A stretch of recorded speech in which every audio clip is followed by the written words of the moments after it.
नमस्कार.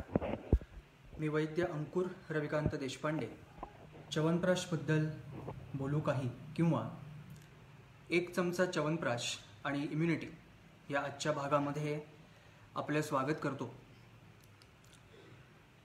फेसबुक लाईव्हच्या सुरुवातीला 2 घटना मला आपल्यासमोर सादर कराव्याशा अशा वाटतात. एक घटना जी आहे किंवा एक कोट जो आहे तो आपल्या भारतात, आपल्या हिंदुस्थानातून आलेला आहे.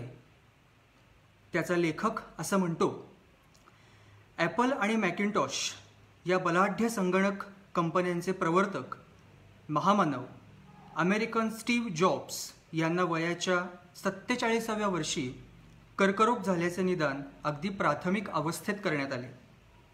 परंतु अमेरिकेतील तज्ज्ञ डॉक्टर्स, उत्तम रुग्णालये यांचा सल्ला न मानता जॉब्स यांनी पर्यायी उपचार पद्धती घेणे सुरू केले.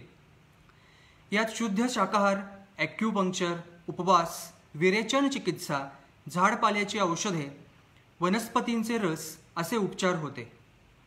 एका मांत्रिकाचाही सल्ला घेण्यात आला. असे 9 महिने गेले परंतु उपयोग शून्य झाला. अखेर आधुनिक उपचार सुरू केले. यकृत प्रत्यारोपण करण्यात आले. पुढे 7 वर्षांनी वयाच्या 57व्या वर्षी जॉब्स यांचे निधन झाले. हे आज आठवायचे कारण भारतात करोनाच्या साथीबरोबरच अनेक घरगुती आणि अवैज्ञानिक उपचार सुचवणाऱ्यांची लाट आलेली आहे. यात गरम पाणी, मिठाच्या गुळण्या, हळद, कापूर, नाकात मोहरीचे तेल असे नानाविध उपाय व्हॉट्सअप विद्यापीठाद्वारे प्रसारित केले जात आहेत. जरा विचार करा, जगभर शेकडो संशोधक हजारो केंद्रात लाखो डॉलर खर्च करून वैज्ञानिक पद्धती वापरून नवी औषधे शोधून काढतात. त्याच्या कडक कसोट्या पार केल्यावर ती वापरली जातात. अशी औषधे वा उपचार घ्यावेत की कोणी बुवा, बाबा, वैद्यबुवा किंवा जुनी पोथी सांगते म्हणून तुळशीपुत्र, अग्निहोत्र आणि गोमूत्र स्वीकारायचं हे तुम्हीच ठरवा. तीच गोष्ट प्रतिकारशक्तीची. सकाळी व्हिटॅमिन सीची गोळी घेतली की संध्याकाळी प्रतिकारशक्ती वाढली असे होत नाही. त्यासाठी काही महिने लागतात.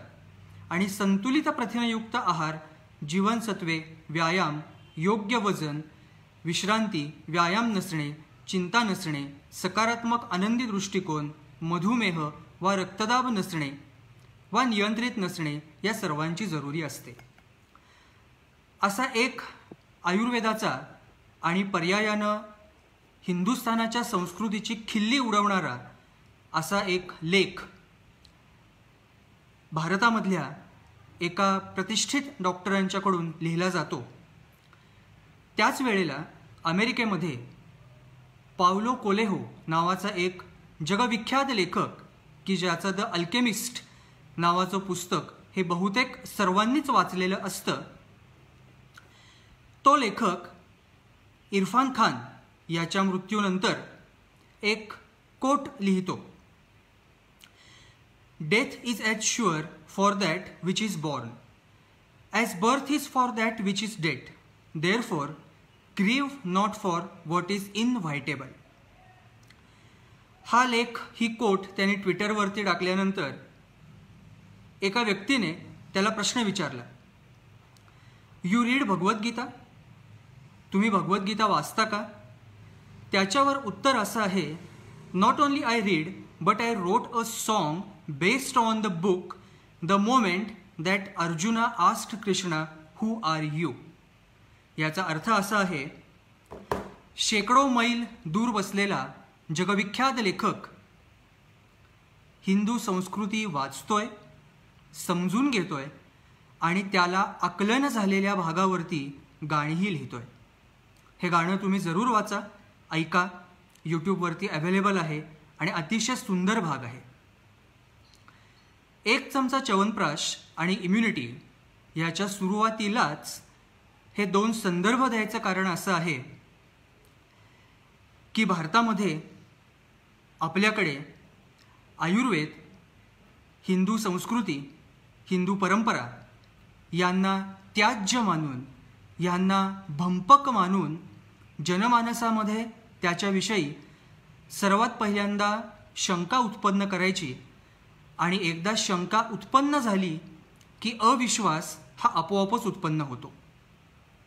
कोविड-19 किंवा कोरोना या संदर्भामध्ये आयुर्वेदाच्या बाबत थोडंफार हेच चालू आहे आणि त्याच पार्श्वभूमीवरती 1 चमचा च्यवनप्राश आणि इम्युनिटी याबद्दल बोलणं मला अत्यंत आवश्यक वाटतं. विषयाला सुरुवात करत असताना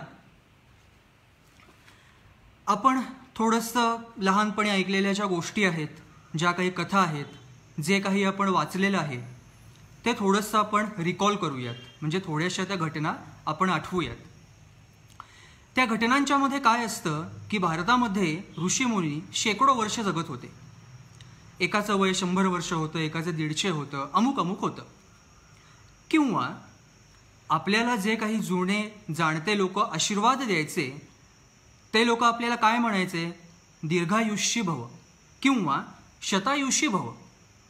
100 वर्ष जगणं हे भारतीय संस्कृतीमध्ये आणि याच हिंदुस्थानामध्ये सहज शक्य असलेली घटना होती.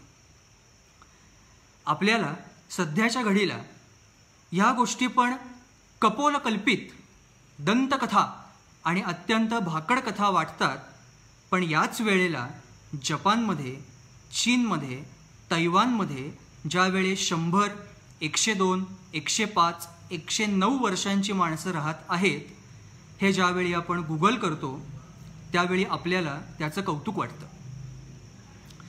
मला सांगा, गेल्या अशा वर्षांमध्ये, गेल्या काही वर्षात अशा काय घटना घडल्या की ज्याच्यामुळं हिंदुस्थानातील लोकांचं आयुष्यमान 100 वर्षापेक्षा कमी होऊन सुरुवातीला 70वर आलं, 60वरती आलं, 50वरती आलं, आता तर म्हणतात 30शीत गेला, थोडा लवकर गेला, 40शीत गेला, संसार अर्ध्यावरती राहिला, 50शीत गेला, मुलामुलींचं लग्न बघून गेला असता तर बरं झालं असतं. म्हणजे आपल्याच हिंदुस्थानामध्ये 2 पिढ्यांच्या मध्ये माणसांची आयुष्य ही 10 वर्षाच्या डिजिटमध्ये कमी होण्याचं कारण काय असेल याचा शोध हा आपण कधी ना कधीतरी 100% घेतला पाहिजे. ऋषीमुनींच्या भरपूर आयुष्यामध्ये, दीर्घायुष्यामध्ये आणि निरामय आयुष्यामध्ये आयुर्वेद हा अत्यंत महत्त्वाचा भाग होता. आपल्याला आयुर्वेद पटत नाही किंवा आपल्याला आयुर्वेद हा सोयीस्कर पटतो. सध्या आयुर्वेदाचं जे ब्रँडिंग किंवा प्रमोशन केलं जातं आहे ते म्हणजे आयुर्वेद हा प्रिव्हेंटिव्ह मेडिसिनचा भाग आहे किंवा आयुर्वेद हा वेलनेससाठी उत्तम आहे. ज्या लोकांनी आयुर्वेद कधी वाचलेलाच नाही आहे अशा लोकांनी अशी विधानं करणं याच्यात काही आश्चर्याचा भाग नाही आहे. गरज ही शोधाची जननी आहे असं वाक्य आपण बालवाडीतल्या वक्तृत्व स्पर्धेपासून ते शेवटच्या घटका हॉस्पिटलमध्ये मोजत असताना आपण हे वाक्य वारंवार म्हणतो. आयुर्वेदाच्या बाबत आपण असा कधी विचार केलाय का की अशी काय गरज निर्माण झाली की ज्याच्यामुळे आयुर्वेदाची उत्पत्ती झाली? आपण ह्याचा विचारही करत नाही, कारण मुळात आयुर्वेद हाच सायंटिफिक नाही असा एक गैरसमज वर्षानुवर्ष आपल्यामध्ये पसरवण्यात आणि वाढवण्यात आलेला आहे. सांगायला अतिशय छान वाटतं की आयुर्वेद म्हणजे चरक संहिता याचा पहिला अध्याय दीर्घंजीवितीय असा आहे. का बरं त्यांना दुसरा अध्याय निवडता आला नसता का? चरकांच्याकडे तेवढं एकच नाव होतं त्याच्यामुळे त्यांनी पहिल्या अध्यायाला ते देऊन टाकलं. हा सर्व भाग मी सांगायचं कारण असं आहे कारण फक्त शिवाजी महाराजांचा इतिहास सांगून चालत नाही, त्याच्या आधी घडलेल्या घटना, समकालीन घडलेल्या घटना या ज्यावेळी आपण एकाच पटलावरती ठेवतो त्यावेळेलाच एखाद्या व्यक्तीचं कर्तृत्व हे उजळून निघतं. हाच नियम शास्त्राच्याही बाबत आहे. आम्ही ज्या वेळेला आयुर्वेद शिकतो, आम्ही ज्या वेळेला आयुर्वेद वाचतो त्यावेळी ग्रंथामध्ये असं सांगितलेलं आहे की पृथ्वीवरती ज्या वेळेला रोगराई झाली, लोकांचं स्वास्थ्य हे कमी झालं, लोक आजारी पडायला लागली आणि धर्म, अर्थ, काम, मोक्ष या चतुर्विध कर्तव्यांच्यामध्ये बाधा यायला लागली, अशा वेळेला भारद्वाज ऋषी इंद्राच्याकडे आयुर्वेदाचा उपदेश घेण्यासाठी गेले. आता याच्यामध्ये प्रिव्हेंटिव्ह नाही, वेलनेस नाही. पृथ्वीवर लोक आजारी पडत आहेत, त्यांना रोगमुक्त करण्यासाठी आम्हाला इलाज हवाय, म्हणून आयुर्वेदाचा उपदेश घेण्यासाठी भरद्वाज ऋषी हे इंद्राकडे गेलेले होते. याचा अर्थ आयुर्वेद हा प्रिव्हेंटिव्ह नाही. चिकित्सा करणं हा आयुर्वेदाचा मूळ हेतू आहे आणि तो आपण इथं स्पष्टपणे आणि ठळकपणे लक्षात घेतलाही पाहिजे आणि लक्षात ठेवलाही पाहिजे. दुसरी गोष्ट अशी याच्यामध्ये आहे, हेतुलिंग औषध ज्ञानम स्वस्थातुर परायणम असा एक श्लोक आयुर्वेदामध्ये आहे. हेतू म्हणजे रोग कशामुळे होतात, लिंग त्या रोगाचं स्वरूप काय असतं आणि औषध त्या रोगाची चिकित्सा आपण कोणत्या पद्धतीने केली पाहिजे ह्याच्यावरती रुग्णाचं आयुष्य आणि स्वस्थ माणसाचं आरोग्य हे अवलंबून असतं.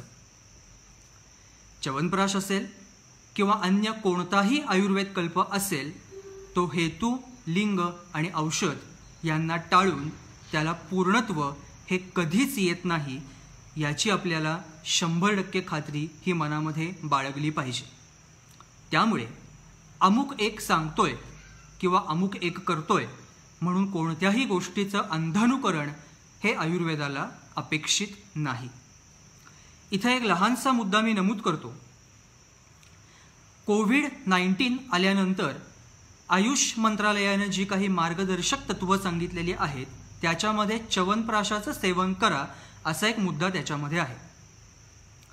या फेसबुक लाईव्हमध्ये त्या निर्देशाची खिल्ली उडवण्याचा किंवा त्याचा विरोध करण्याचा कोणताही हेतू नाही.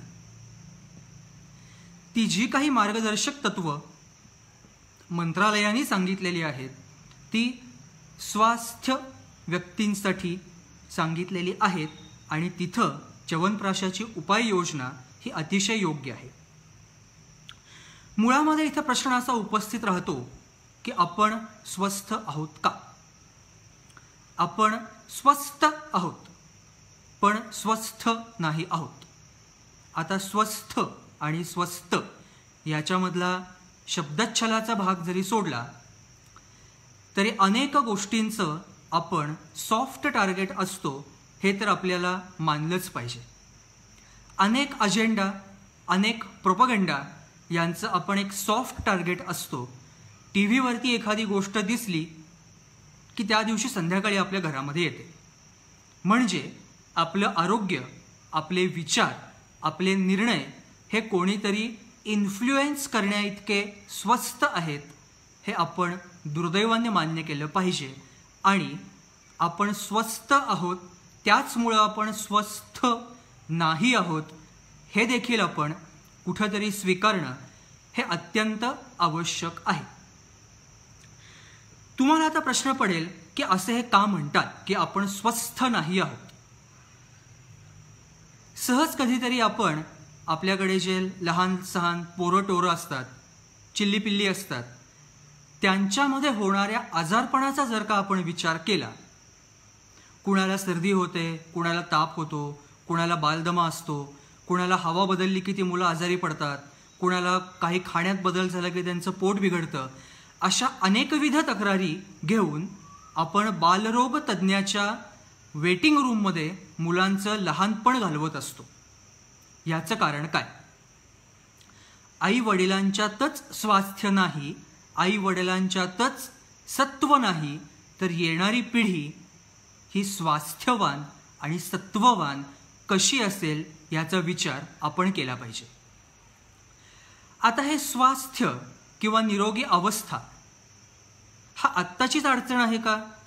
म्हणजे 2020व्या शतकाने आपल्याला दिलेली देणगी म्हणजे अनारोग्य असं आहे का? एक्स्ट्रीम लेव्हलला अनारोग्य ही गोष्ट खरी आहे, परंतु अनारोग्य हे चरकाच्या काळामध्येही होतं. रसायन सांगायची आवश्यकता ही या अनारोग्यामुळेच निर्माण झालेली आहे, जिथं आचार्य चरक त्याला ग्राम्य आहार अशी एक सर्वसमावेशक संज्ञा त्या ठिकाणी देतात. आता ग्राम्य आहार म्हणजे काय? आपण जे काही खातो किंवा आपल्या फेवरेट डिश ह्या जर का आपण आठवल्या तर त्यामध्ये काय असतं? पाणीपुरी, रगडापुरी, लोणचं, समोसा, चिकन, मटण, अंडी, मासे. दारू म्हणजे तर it's a status symbol. I mean विकेंडला जर का 1-2 पेग नाही मारले तर तो फील येत नाही. अशा अनेक गोष्टी आपण करत असतो आणि या गोष्टींच्यामुळेच आपल्या स्वास्थ्यावरती परिणाम होत असतो. अत्यधिक प्रमाणामध्ये लवणरस, आम्लरस आणि कटुरस याचं सेवन केल्यामुळं आपल्या शरीरावरती विपरीत परिणाम हा होत असतो. आता आम्ही तर जेवताना मी मीठच घेत नाही, मग माझ्या अंगामध्ये लवणरस कुठून जातो? पाकिटबंद पदार्थ, तुम्ही खात असलेली पाणीपुरी, तुम्ही खात असलेले शेंगदाणे, अशा अनेकविध पदार्थांच्या मधून तुमच्या अंगामध्ये गरजेपेक्षा जास्त मीठ जात असतं. आपल्याला कट वडा आवडते, मिसळ आवडते, तर्री आवडते, तांबडा पांढरा तर मनापासून आवडतो. इथं अजून एक मुद्दा मी नमूद करतो की शाकाहार विरुद्ध मांसाहार याच्यावरती कमेंट करायचा व्हिडिओ नाही. इथं आपल्या आरोग्यासाठी काय हितकारक आहे आणि आपल्या आरोग्यासाठी काय हितकारक नाही एवढाच विषय इथं चाललेला आहे. मग अशा वेळेला आपण हा जो ग्राम्य आहार सेवन केल्यानंतर काय होतं? तर आचार्य सांगतात की ज्यावेळी तुम्ही ग्राम्य आहार सेवन करता त्यावेळी मांसपेशी या शिथिल होतात, शरीरामधला मेद वाढतो. म्हणजे मेद वाढतो इथे तुम्ही चाइल्ड ओबेसिटीपासून ते थायरॉइडपर्यंत किंवा मेटाबॉलिक डिसऑर्डर्सपर्यंत कुठंही तुम्ही जाऊ शकता. शुक्राचा क्षय होतो, शरीर वेदनामय होते, निद्रा, तंद्रा, आलस्य आपल्या शरीरामध्ये अत्यधिक प्रमाणामध्ये वाढतात, स्मृती आणि बुद्धीचा नाश होतो, संपूर्ण आयुष्य उपभोग न घेता माणूस मरतो आणि आपण म्हणतो की अरे रे, अकाली माणूस गेला. ग्राम्य आहार सेवनाचं म्हणजेच कोणतेही पदार्थ कशातही मिसळून खाणे, कोणतेही पदार्थ कितीही प्रमाणामध्ये खाणे, त्याज्य असलेल्या म्हणजे रिस्ट्रिक्टेड असलेल्या गोष्टींचा संयोग करून म्हणजे मिक्सिंग करून खाणे, अशा अनेकविध जिभेचे चोचले पुरवणाऱ्या गोष्टींचं सेवन आपण करत असतो आणि त्याच्यासोबत राग, मोह, ईर्ष्या, मत्सर, जळजळ, रेस्टलेसनेस अशा अनेक गोष्टी आपण ओढवून घेतलेल्याच असतात. त्याच्यामुळं शरीरामधल्या धातूंचा क्षय होतो आणि परिणामी आयुष्याचा देखील क्षय होतो. मग याच्यावरती इलाज काय? Here comes the concept of रसायन. तुम्हाला जर का दीर्घायुष्य पाहिजे असेल, म्हणजे आचार्यांनी पण रसायनाचं वर्णन करत असताना ज्यांना दीर्घायुष्याची इच्छा आहे त्यांच्यासाठी रसायन सांगितलेलं आहे असा कंडिशन अप्लाय आधीपासूनच दिलाय. ज्याला भरपूर जगायचं आहे त्याला रसायन आहे, ज्याला जगायचीच इच्छा नाही आहे किंवा ज्याला प्रज्ञापराधच करायचा आहे त्याला औषधाची आवश्यकता काय आहे? काहीच नाही आहे.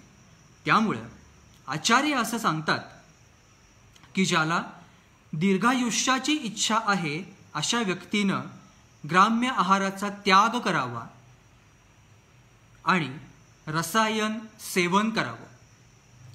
आता या रसायनाचे फायदे काय होतात? तर हे फायदे अत्यंत अचिंत्य आणि अद्भुत आहेत. म्हणजे आपल्या कल्पनाशक्तीच्या पलीकडे असे फायदे रसायन सेवनाचे आहेत. त्यांना आरोग्य मिळतं, वयस्थापन होतं, निद्रा, तंद्रा, श्रम, क्लम यांचा नाश होतो, मांसपेशीमधील शिथिलता दूर होते, जठराग्नी प्रदीप्त होतो आणि आचार्य सुश्रुत असं सांगतात की रोग हरण करण्याचं सामर्थ्य ही रसायनं आपल्या शरीरामध्ये निर्माण करतात. हे रसायनाचे फायदे आहेत, हे रसायनाचे लाभ आहेत. आणि ह्याच रसायनामधला एक कल्प म्हणजे च्यवनप्राश रसायन. च्यवनादी ऋषींनी या रसायनाचं सेवन केलं आणि त्यांना नव यौवन प्राप्त झालं किंवा वयस्थापन प्राप्त झालं, म्हणून च्यवनप्राश रसायन या नावाने हा रसायनकल्प त्यांच्या नावाने प्रसिद्ध आहे. आता इथं एक प्रश्न उपस्थित होतो की ह्या ऋषीमुनींना वयस्थापनाची, नवतारुण्याची, नव यौवनाची आवश्यकता का होती? याचं सोपं उत्तर असं आहे की आयुष्याचा सार भाग हा तारुण्यामध्ये असतो. धर्म, अर्थ, काम, मोक्ष याच्यापैकी धर्म, अर्थ आणि काम ह्या लौकिक आणि मोक्ष या अलौकिक फलप्राप्तीसाठी माणसाच्या अंगामध्ये ताकद असली पाहिजे आणि ही ताकद तरुणपणामध्ये प्रबल प्रमाणामध्ये असते. पूर्वीचे ऋषीमुनी किंवा आत्ताची यशस्वी माणसं यांना त्यांच्या आयुष्याचं ध्येय माहिती होतं, त्यामुळं प्रत्येक अवस्थेची, प्रत्येक क्षणाची त्यांना काळजी होती. आपलं कार्य अपूर्ण राहू नये त्याच्यासाठी वयस्थापनाची आवश्यकता होती. त्याच हेतूने च्यवनादी ऋषींनी या च्यवनप्राश रसायनाचं सेवन केलं आणि त्यांचं वयस्थापन झालं.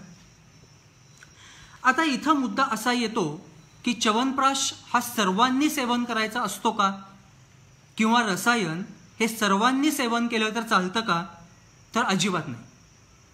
आयुर्वेद हा मुळामध्ये सुंठवडा नाही. आयुर्वेद हा टेलरमेड शास्त्र आहे. इथं व्यक्ती बघून, प्रकृती बघून, त्याचं बल बघून आणि धातूंची, दोषांची क्षय आणि वृद्धी बघून कल्प हे बदलत असतात. रसायन कोणाला देऊ नये याची यादी आचार्यांनी सांगितलेली आहे. म्हणजे 1 स्पून च्यवनप्राश आणि इम्युनिटी ह्या कॅटेगरीमधल्या लोकांनी हे आवर्जून ऐकावं. आचार्य असं सांगतात की इंद्रियांच्या वरतीच्या व्यक्तीचं नियंत्रण नाही अशा व्यक्तीला च्यवनप्राश तुम्ही देऊ नका.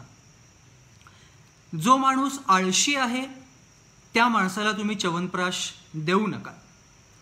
जो व्यक्ती दरिद्री आहे अशा व्यक्तीला तुम्ही च्यवनप्राश देऊ नका. जो माणूस प्रमादी आहे म्हणजे ज्याचं चित्त स्थिर नाही अशा व्यक्तीला तुम्ही च्यवनप्राश देऊ नका. जो मनुष्य व्यसनी आहे अशा व्यक्तीला तुम्ही च्यवनप्राश देऊ नका. आणि जो व्यक्ती पापी आहे आणि ज्याचा औषधांच्या वरती विश्वास नाही अशा व्यक्तीला तुम्ही च्यवनप्राश देऊ नका. ज्या व्यक्तीला मुळात औषधांच्या वरच विश्वास नाही अशा व्यक्तीला अमृत जरी दिलं तरी त्याचा प्रभाव त्या व्यक्तीवरती पडणार नाही.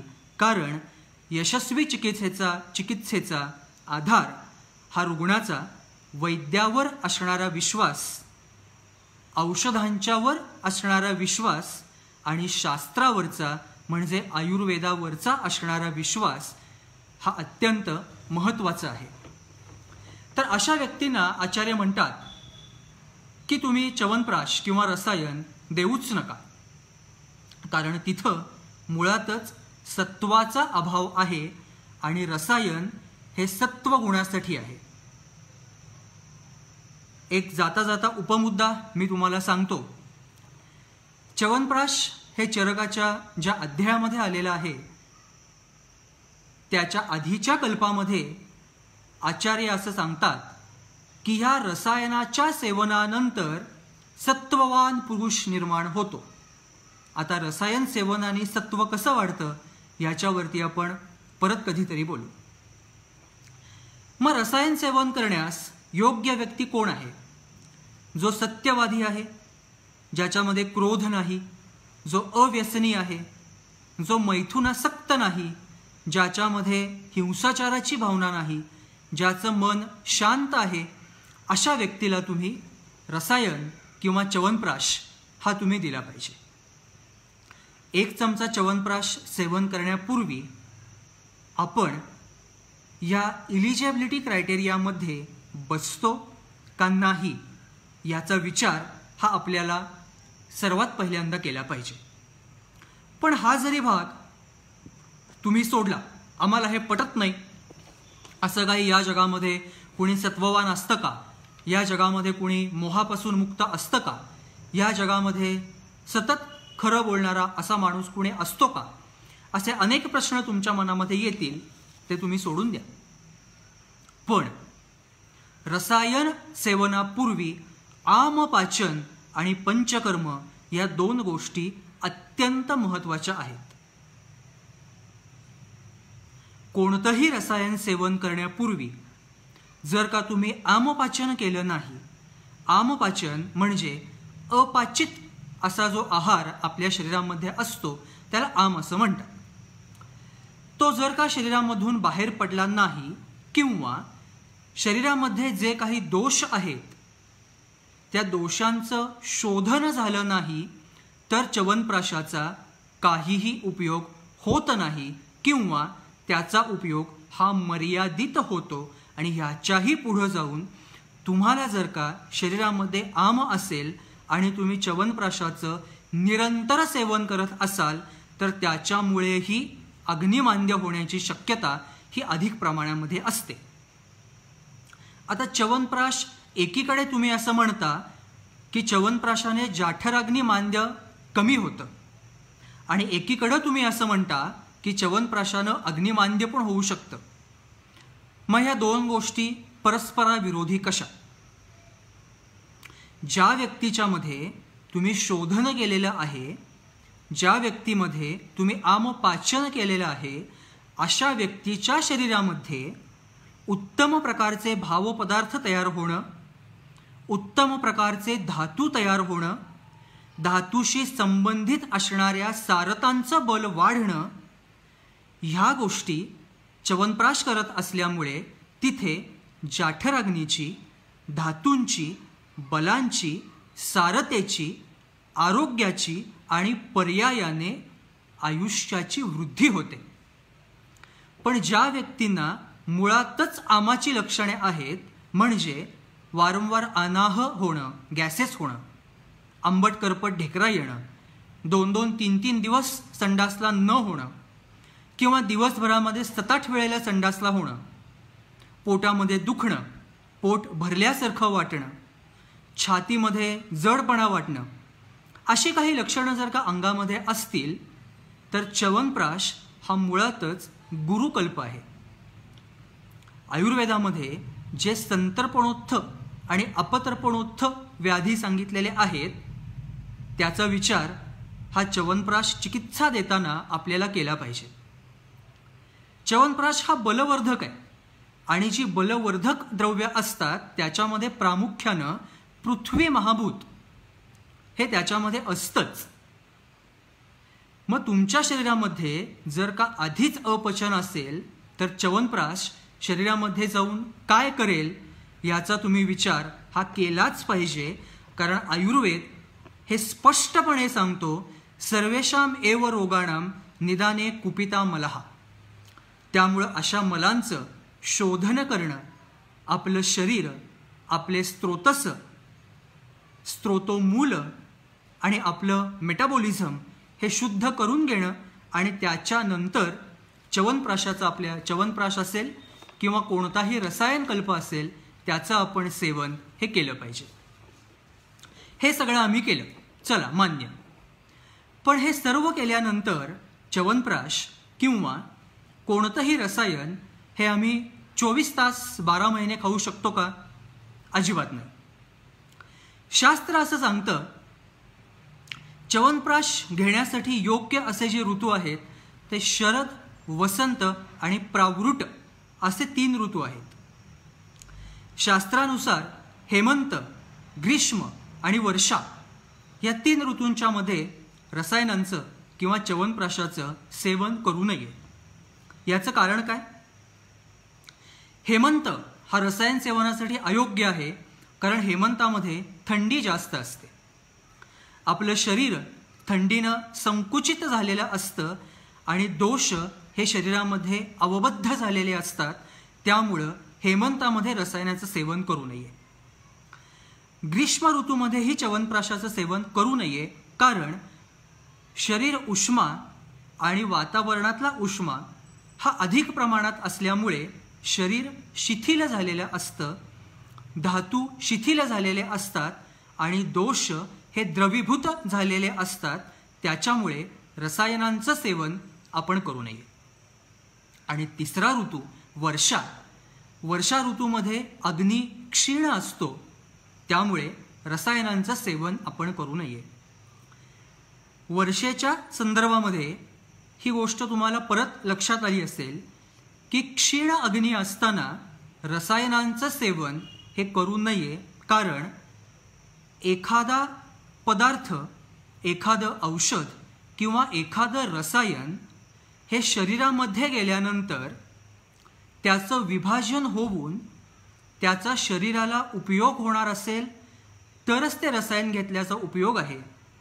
ते शरीरामध्ये जर का अवष्टंभ निर्माण करणार असेल, शरीरामध्ये आम निर्माण करणार असेल, शरीरामध्ये अपचन निर्माण करणार असेल, तर अशा रसायनांचा, अशा च्यवनप्राशांचा शरीराला काहीही उपयोग नाही.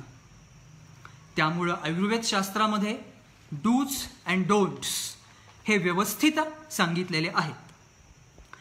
रसायनांचं पण वर्णन करत असताना वाततापिक आणि कुटीप्रवेशिक असे 2 भाग आयुर्वेदामध्ये आहेत. कुटीप्रवेशिक म्हणजे एका त्रिगर्भाकुटीमध्ये प्रवेश करून तिथं फक्त च्यवनप्राशाचं सेवन करायचं. मनामधले राग, लोभ, ईर्ष्या, मोह, माया, मत्सर, मैथुन या सर्वांच्यापासून दूर राहून जो काही आहार आहे, ऊन आहे, पाणी आहे, वारा आहे, याच्यापासून दूर राहून च्यवनप्राशाचं जर का सेवन तुम्ही केलं तरच आचार्य च्यवनादी ऋषींना जे काही लाभ मिळाले, की ज्याच्यामुळे आज लोक म्हणतात की च्यवनप्राश खा म्हणजे तुम्हाला फायदा होईल, ते लाभ असे: वयस्थापन होणं, नव यौवन प्राप्त होणं, इंद्रियांना शक्ती मिळणं, बुद्धी, स्मृती, मेधा ह्या तुम्हाला मिळणं, कांती वर्धन होणं, अशा ज्या काही गोष्टी आहेत, वाकसिद्धी आहे, या सर्व गोष्टी कुटीप्रवेशिक रसायनातून मिळणाऱ्या आहेत. त्यामुळे च्यवनप्राश हा प्रायः कुटीप्रवेशिक रसायनकल्प आहे. पण तरीही सध्या आपल्यामध्ये ट्रेंड असा आहे की 1 चमचा च्यवनप्राश सकाळी खायचा आणि दिवसभर प्रज्ञापराध आणि जिव्हालौल्य करायला मोकळं सुटायचं.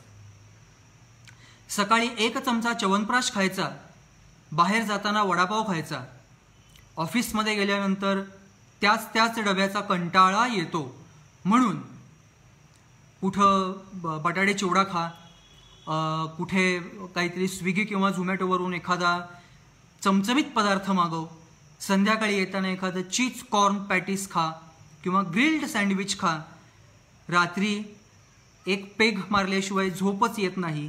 हे सगळं मला चालेल का? कारण मी रोज सकाळी 1 चमचा च्यवनप्राश खातोय, माझी इम्युनिटी वाढतीये, त्यामुळे मला काहीही होणार नाही.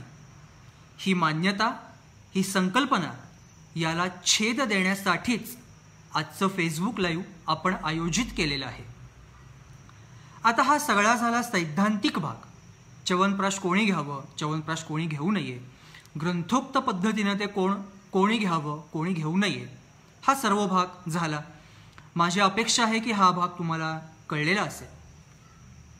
पण आता आम्ही च्यवनप्राश घेतो आहोत आणि तुम्ही सांगितलेले मुद्दे हे 100% पाळणं आम्हाला शक्य नाही. मग आम्ही काय करावं? क्रमांक 1, डोकं शांत ठेवावं. मोह, मद, माया, मत्सर, ईर्ष्या, असूया ह्याच्यापासून लांब राहावं, जास्तीत जास्त सत्वगुण आपल्या शरीरामध्ये येईल याचा प्रयत्न करावा. क्रमांक 2, सकाळी पोट साफ झाल्यानंतरच कोणताही आहार, कोणतंही औषध आणि कोणतंही रसायन याचं सेवन करावं. जे लोक आयुर्वेदिक चिकित्सा घेतात त्यांची अवस्था बघून किंवा आजार बघून काही वैद्य सकाळी घेण्यासाठी एक पुडी किंवा एखादी गोळी देत असतात. त्याचा हेतू असा असतो की सकाळी मलशुद्धी झाल्यानंतर, आता इथं मलप्रवर्तन, मलत्याग आणि मलशुद्धी या 3 वेगळ्या गोष्टी आहेत. मलशुद्धी झाल्यानंतर हे रसायन घ्यायचं असतं किंवा ते औषध घ्यायचं असतं.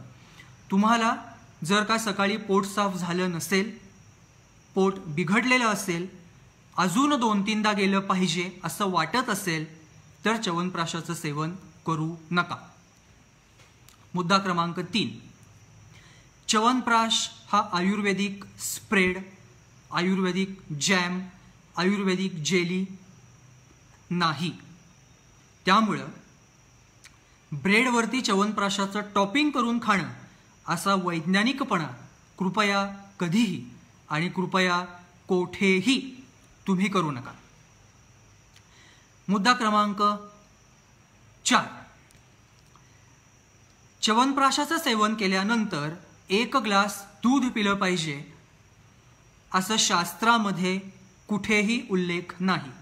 त्यामुळं च्यवनप्राश पिल्यानंतर, खाल्ल्यानंतर 1 ग्लास दूध पिणं याची काहीही आवश्यकता नाही. च्यवनप्राश खाल्ल्यानंतर काही वेळ हा त्याचं शरीरामध्ये पचन होण्यासाठी, त्याचं शरीरामध्ये विभाजन होण्यासाठी देणं हा अत्यावश्यक भाग आहे. म्हणजे 1 चमचा च्यवनप्राश खाणं आणि त्याच्यावर ड्रायफ्रूट्स घातलेले कांदे पोहे खाणं हा अत्यंत चुकीचा भाग आहे. त्यामुळं काही काळ च्यवनप्राशाला शरीरामध्ये राहू देणं हे त्याच्यामधलं आवश्यक असा भाग आहे. आता च्यवनप्राशामध्ये सोनं पाहिजे का, चांदी पाहिजे का, हिरा पाहिजे का, मौक्तिक पाहिजे का, आणि काय अजून काय प्लॅटिनम हवं का, अशा अनेकविध शंका तुम्हाला येतात. त्याची विचारणा ही वारंवार होत असते. मुळात मुद्दा असा आहे, तुमचं सोनं, तुमची चांदी, तुमचा हिरा, तुमचं प्लॅटिनम हा तुमच्या शरीरामध्ये असणारा अग्नी आहे. तोच जर का डागाळलेला असेल, तोच जर का अवृत्त असेल किंवा तोच जर का दूषित असेल तर रोज फक्त 1 तोळा सुवर्णभस्म खाऊन पण तुम्हाला काहीही फायदा मिळणार नाही. त्यामुळं महत्त्वाचा भाग हा तुमचा अग्नी आणि त्याच्यानंतर उत्पादनं. आता हे सगळं सांगत असताना काही प्रश्न असे आलेले आहेत की ऑथेंटिक च्यवनप्राश कोणता किंवा कोणता च्यवनप्राश हा आम्ही घ्यायला पाहिजे. स्पेसिफिक कोणताही ब्रँड किंवा स्पेसिफिक कोणताही च्यवनप्राश हा मी सांगणार नाही. पण आपल्या आजूबाजूला तुमच्याकडे, तुम्ही ज्यांच्याकडे चिकित्सा घेता असे जे वैद्य आहेत त्यांनी स्वतः किंवा समूहाने केलेला च्यवनप्राश जो आहे तो चांगल्या दर्जाचा असतो. कारण च्यवनप्राशामध्ये जितकं महत्त्व हे आवळ्याला आहे तितकंच महत्त्व प्रक्षेपद्रव्यांना पण आहे. आणि जो वैद्य स्वतःच्या रुग्णांच्यासाठी च्यवनप्राश करत असतो तो आमलकी सोबतच प्रक्षेपद्रव्यांचाही विचार हा साकल्याने करत असतो. त्यामुळे जे काही वैद्य तुमच्या परिचयामध्ये आहेत, जे स्वतः च्यवनप्राश बनवतात किंवा त्यांच्या विद्यार्थी मित्रांच्याकडून किंवा व्यावसायिक मित्रांच्याकडून बनवून घेतात, अशांच्याकडचा च्यवनप्राश आपली प्रकृती, आपलं बल, आपली शरीराची अवस्था, आपला अग्नी, आपल्या मलांचा विचार इत्यादी आणि अष्टविध आणि दशविध परीक्षण करून आपण केला पाहिजे. मुद्दा असा आहे, शास्त्रामध्ये सर्व गोष्टी आहेत. शास्त्रांनी कोणती गोष्ट कुठं वापरली पाहिजे याचे स्पष्ट संकेत दिलेले आहेत. आपली अडचण अशी असते की आपल्याला उत्पादन लागतं, आपल्याला तत्त्वज्ञान नको असतं. आणि सध्या जो काही युरोपमध्ये, जो काही अमेरिकेमध्ये, जो काही जर्मनीमध्ये आयुर्वेदाचा अभ्यास आणि तिकडून जे काही लेख येत आहेत ते लोक सिद्धांतावर बोलत आहेत. कारण त्यांना ही गोष्ट 100% माहिती आहे की आपल्याला जर का सिद्धांत समजले तर उत्पादनं ही आपल्याला कितीही तयार करता येतील आणि प्रत्येक उत्पादनाचा आपल्याला यशस्वीपणे वापर करता येईल. तर 1 चमचा च्यवनप्राश आणि इम्युनिटी याच्यावरती बोलायचा हाच हेतू होता की च्यवनप्राशाच्या बाटलीच्या आधीचं आणि नंतरचं जे काही पुराण आहे ते तुम्हाला समजावं. लॉकडाऊन संपल्यानंतर लगेचच्या लगेच बाजारामध्ये जाऊन 2 चमचे च्यवनप्राश सुरुवात करण्यासाठी 4 बाटल्या च्यवनप्राशाच्या घेऊन यायच्या आणि मन स्थिर नसताना, शरीरातील भाव स्थिर नसताना, शरीरातलं पचन स्थिर नसताना ते केवळ खात राहायचं. याला आयुर्वेद तर नक्कीच म्हणत नाहीत. बाकी काय म्हणत असतील तर मला याची कल्पना नाही. शेवटी एक विनंती करतो. सध्या व्हॉट्सॲप, फेसबुक आणि सोशल मीडियावरती एक ट्रेंड दिसतो, शहाणं व्हावं ते समोरच्या माणसानं. म्हणजे आपण जसं बोलीभाषेत म्हणतो की शिवाजी जन्माला यावा पण शेजारच्या घरामध्ये, तसंच शहाणं व्हावं ते समोरच्या माणसाने. फेसबुक लाईव्हचा हेतू हाच आहे की ह्या जे काही मिनिट आत्ता आपण बोलत आहोत, संभाषण साधत आहोत, त्याचा फायदा सर्वप्रथम तुम्हाला व्हायला पाहिजे. ज्या गोष्टींचं अनुकरण करणं आवश्यक आहे त्या गोष्टींचं अनुकरण हे सर्वप्रथम तुम्ही केलं पाहिजे. आणि तुमच्या शरीरामध्ये दिसणारे सकारात्मक परिणाम, तुमच्या मनामध्ये, तुमच्या विचारामध्ये, तुमच्या आचरणामध्ये दिसणारे सकारात्मक परिणाम बघून इतर लोकांनी तुम्हाला विचारलं पाहिजे की अरे महिन्याभरामध्ये तू असं काय केलंस की तू बदलल्यासारखा वाटतोयस किंवा वाटत आहेस. आयुर्वेद कोश जेव्हापासून सुरुवात झाला तेव्हापासून ते आजच्या फेसबुक लाईव्हपर्यंत आपला प्रयत्न हाच आहे. संत जसं म्हणतात की एक तरी ओवी अनुभवावी, तसा आमचा हेतू हाच असतो की वाचकांनी आणि आत्ता फेसबुक लाईव्ह पाहणाऱ्या दर्शकांनी जे काही आपण तुमच्यासमोर मांडतोय त्यातले विचार हे स्वतःच्या आचरणामध्ये आणावेत. आपलं आयुष्य, आपलं आरोग्य प्रथम निरोगी बनवावं आणि त्याच्यानंतर तुमच्या परिसस्पर्शाने आणि तुमच्याकडून प्रेरणा घेऊन समोरच्यांचं आयुष्य हे देखील निरोगी बनेल, याबाबत शंकाच नाही. इतकं बोलून आजच्या पुरतं मी थांबतो. निरोगी रहा, आनंदी रहा, समाधानी रहा, कारण आनंद आणि शांत मन याच्यासारखं रसायन या जगामध्ये कोणतंच नाही. सिर सलामत तो पगडी 50 याचा लौकिक अर्थाने आपण अर्थ हा मानेवरचं मडकं इथपर्यंतच घेतो, पण त्या मडक्यामध्ये जितकं ताजं पाणी असेल, त्या मडक्यामध्ये चांगल्या विचारांचे, चांगल्या भावपदार्थांचे, चांगल्या हेतूचे, प्रेमाचे, मायेचे, सद्वृत्ताचे जितके पाझर निरंतर स्रवत असतील तितकं तुमचं आरोग्य हे चांगलं राहणार आहे. हा मुद्दा मात्र तुम्ही कायम लक्षात ठेवा आणि च्यवनप्राशासोबतच आचार रसायन हा जो आयुर्वेदाने सांगितलेला भाग आहे त्याचं देखील पालन आपण 100% करा. आचार रसायन म्हणजे सर्वांशी प्रेमाने वागणं, सर्वांशी मायेने वागणं, सत्य बोलणं, राग न करणं, अतृप्त न राहणं, लोकांच्यामध्ये भांडणं न लावणं, जिथे आपला काहीही संबंध नाही अशा भांडणांच्यामध्ये आपण न पडणं, असा गोषवारा मी त्याचा केलेला आहे. कधी पुढे आपण आचार रसायन, मानस रसायन आणि अद्रव्य रसायन याच्या विषयासंदर्भात आपण एक फेसबुक लाईव्ह किंवा एखादी लेखमाला आपण नक्कीच करूयात. स्वतःची काळजी घ्या, आनंदी रहा. वैद्य अंकुर रविकांत देशपांडे यांच्याकडून तुमच्या निरोगी आयुष्यासाठी आणि सत्ववान मनासाठी अनेकानेक शुभेच्छा. धन्यवाद.